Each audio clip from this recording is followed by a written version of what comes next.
The name Scars Publications actually came from the same way I came up with Children's Churches and Daddies. It's a title of a prose poem of mine that I wrote probably in college, you know?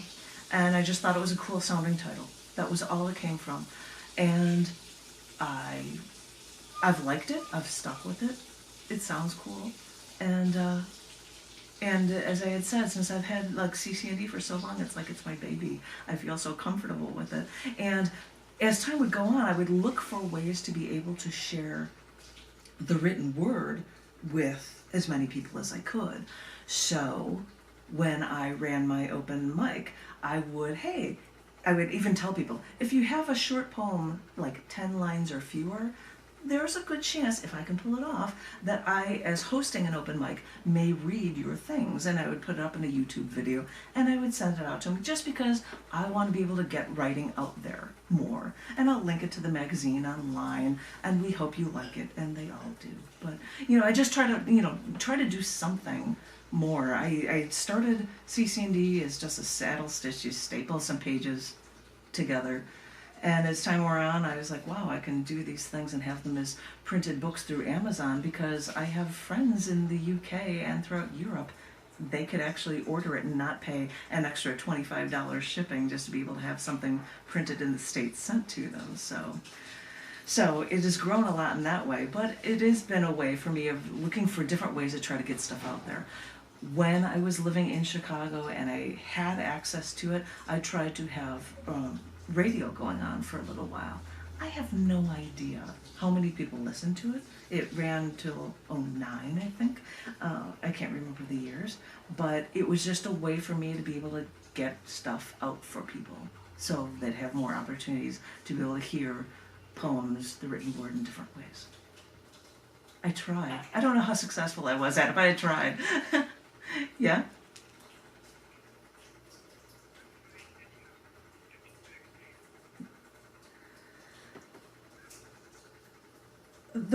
Those are pretty much the two things. And when people submit stuff, as you may have in the past down in the dirt, there's a lot more than just saying, yeah, you're going to be in a magazine. Ta-da. We do it online so you can see it for free. If you'd like to buy a copy of the book, because it's a monthly, or I'm not sure, it might be bi-monthly for the rest of 2018.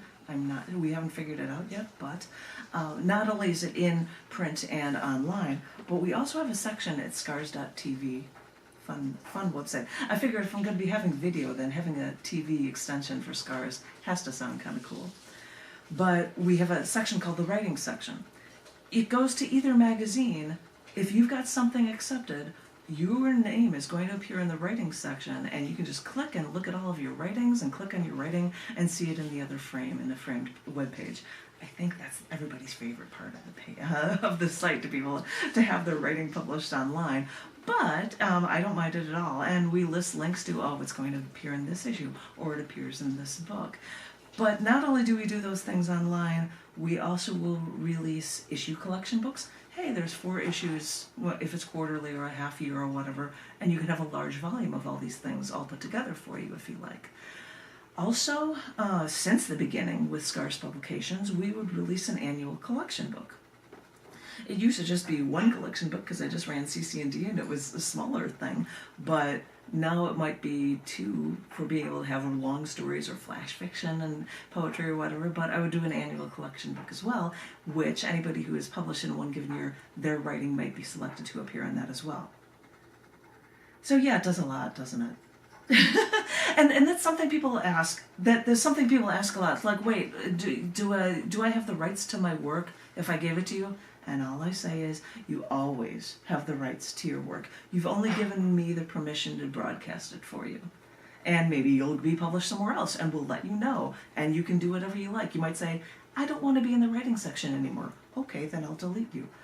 I don't want to be in that print issue anymore. I'm like, well, I'll pull that from the writing section. And if you need that, that's yours. It's ultimately yours, and you can do whatever you want with it. You've just given us a chance to share it, which we're glad to do.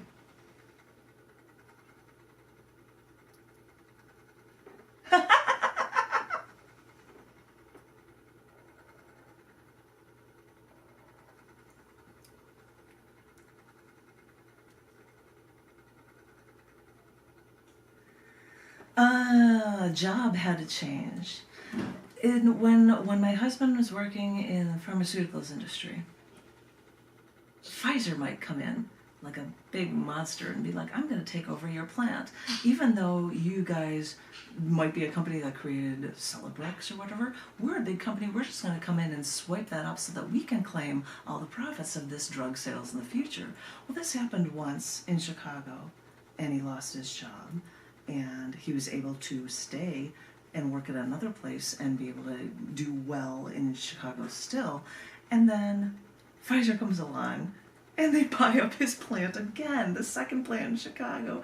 John's like, oh my gosh, I'm looking at this and it's getting harder and harder to be able to find a job when you're coming down to maybe one or two companies left, if you're lucky. And I'm an engineer, and they already have a bunch of engineers. So he looked into it, and one of the plants for the company he was working at, they had a branch that was here in Austin, Texas. And they desperately wanted him. And he thought, I could be making more money. I would be able to afford a home. And Pfizer won't close this plant down, because it actually happens to be a plant that produces actually the saline solution bags for like a third of the planet. So it's not like something that the government would allow to be shut down, or it's not like it's a relatively safe position for him to be coming here. So even though I love Chicago, it's still my favorite. It's always my favorite. It is not a bad place to go to. It was kind of nice to give up my snow shovel to somebody when it was moving.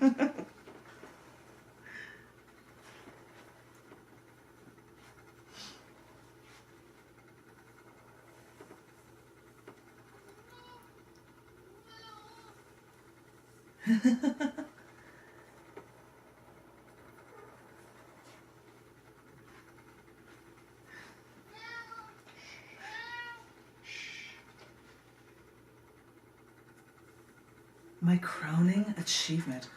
Wow.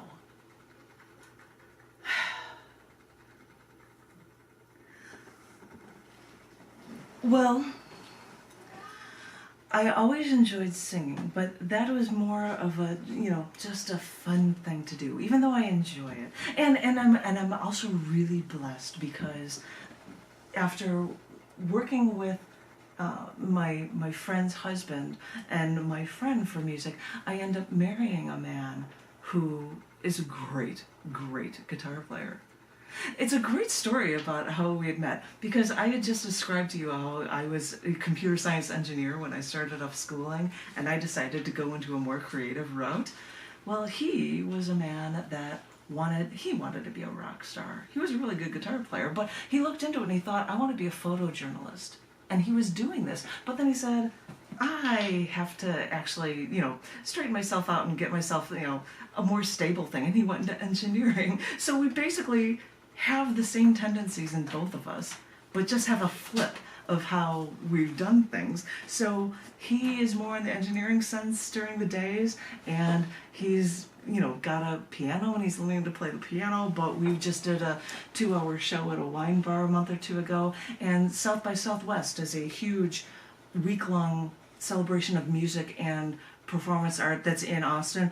We had a hour-and-a-half long show at a place that sponsors South by Southwest stuff during South by Southwest week. It wasn't a paying gig, but it was cool to be able to say that we did it, So, and it's fun to be able to do those kind of things. I enjoy them a lot. But there are some pieces of writing that I'm really, I hate saying that I'm proud of things, because, pride is one of the 7 deadly sins, isn't it? No, but there are some pieces of writing that I'm really, really, really pleased with, that I've done, that if I wasn't going to be around anymore, that I'm glad that there are these poems as a record from me still. So if you're talking about me personally, I like those things as well. But of course, on a personal level, being with my husband John is the most wonderful thing ever, which I think most people would say. But if you were asking for things of work related, I was trying to think of those for you. Occasionally I take a good picture. Yeah?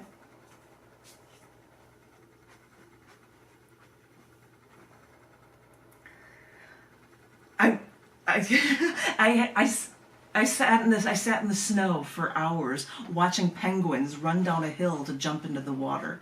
And I'm working my butt off to try to get a photo of a penguin in air jumping into the water, and I got one. And I'm like, oh, I go through like 800 photos, because this is no longer the time of, 35 millimeter cameras. You can do that.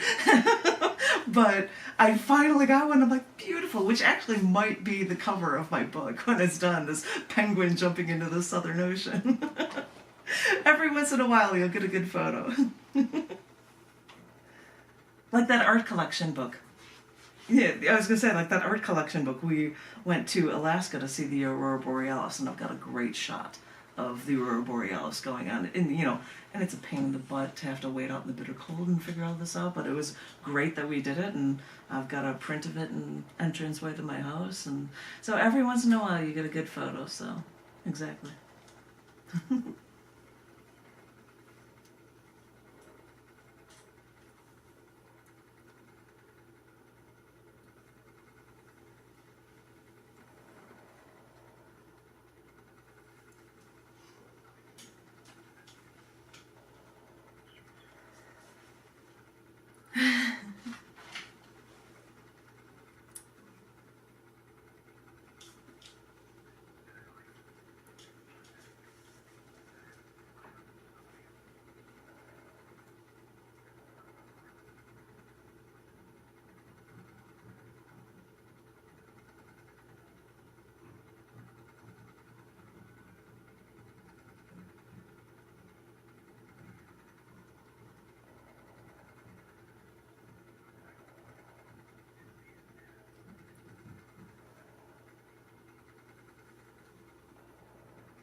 Wow.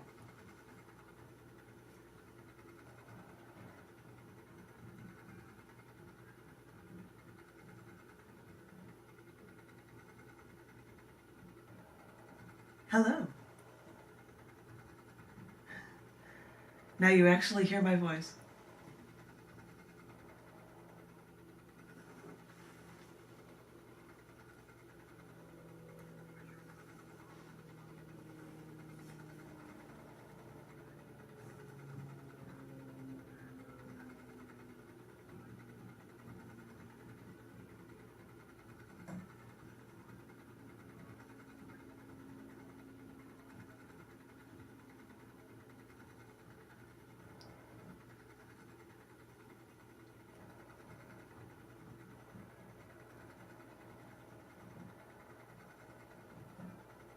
Mm-hmm.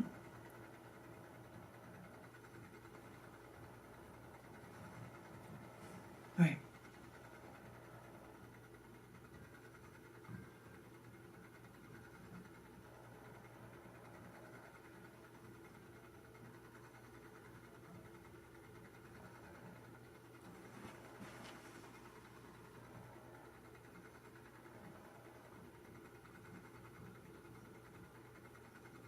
Wow.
Yeah.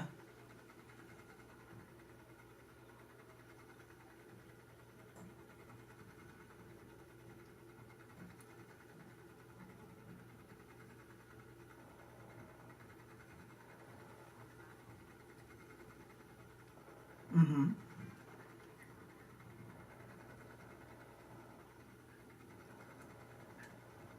Wow.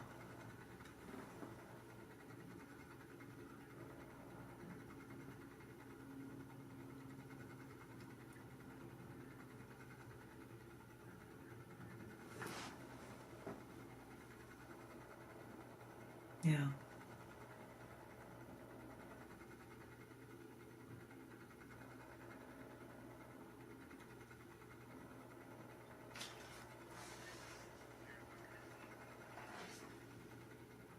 Wow.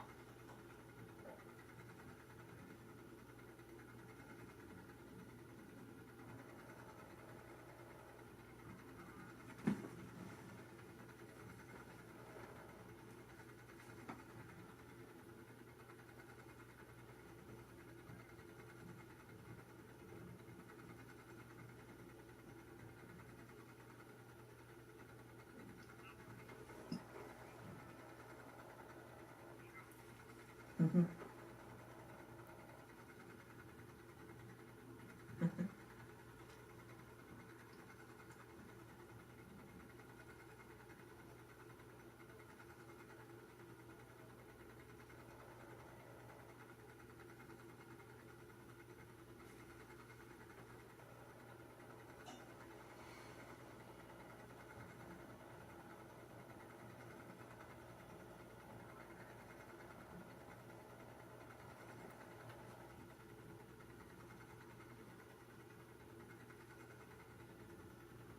Yeah.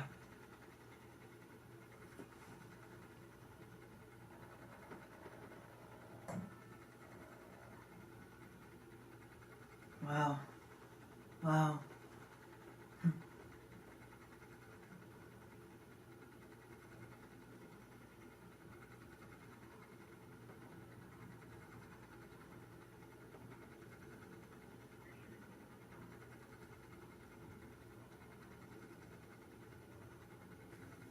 Yeah.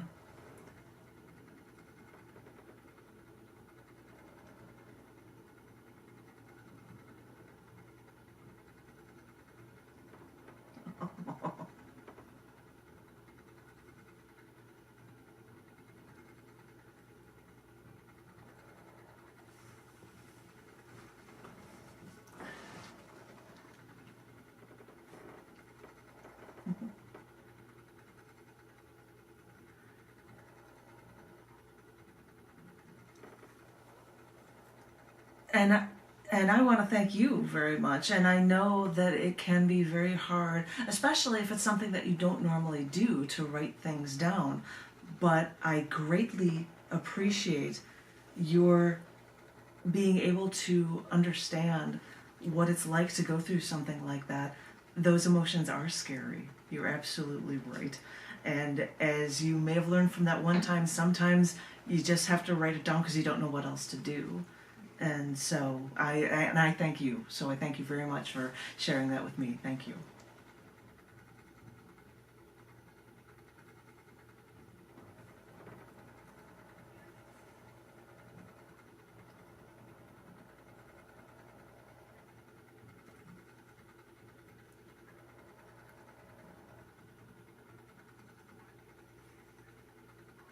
Wow.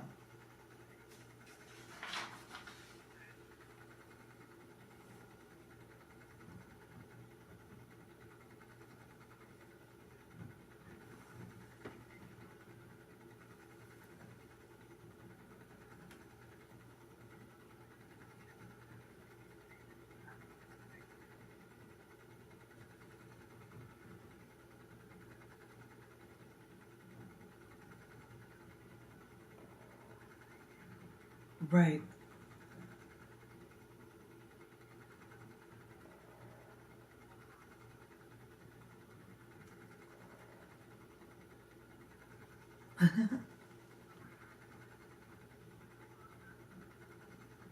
Hello. Hi. Who is?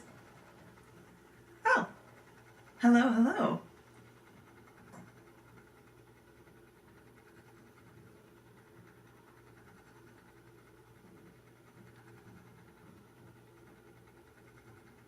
Mm-hmm.